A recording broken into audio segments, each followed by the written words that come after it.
Hello and welcome to this evening's edition of E-Prime. I am Daedran.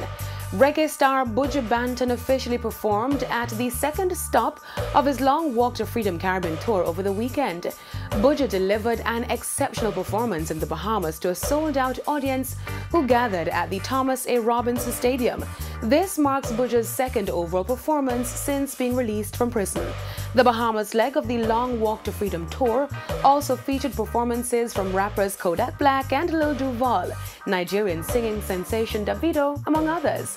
The third leg of the tour is set for April 21 in Trinidad and Tobago.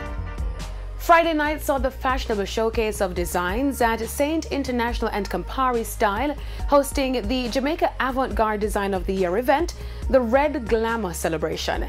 The event brought out fashion industry executives, influencers, and fashion lovers to its final show at the Courtly Auditorium on Friday night.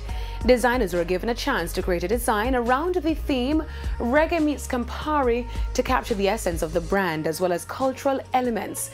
This year, designer Pebbles King, who is no stranger to the competition, was named the winner of the Saint International Avant-Garde Designer of the Year competition. King's pieces captured the judges and the audience alike and got her the victory over 9 other designers. The piece won in all 3 categories: theme, runway skills, and originality. King also won $50,000. She explained the inspiration behind her Hit Girl design. Well, I was inspired by Campari. I do my research and find that Campari have a brand name, Hit Girl. So I go ahead and say I'm going to do the design Hit Girl. All these are glass. I go to the audio and order them and get them. Judge Orlando Terrelong, Minister of State in the Ministry of Education, Youth and Information, also awarded King with an extra $20,000 for her efforts, as he was really impressed by what he saw. Having seen so many success stories coming out of Saint International in terms of the models and in terms of the designers, I thought, you know what, I need to show that, I want to be a part of this story.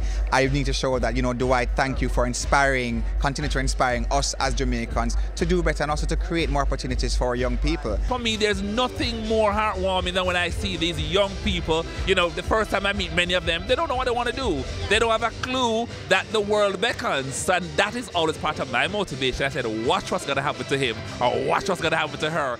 Now on the international scene, Grammy-nominated rapper Nipsey Hussle was shot and killed on Sunday outside of his South Los Angeles clothing store, Marathon Clothing. Since news of his death, thousands have taken to social media to mourn the death of the celebrated rapper. International music stars like Drake, Rihanna, and John Legend, as well as Wiz Khalifa, are some of those who have spoken of his death online.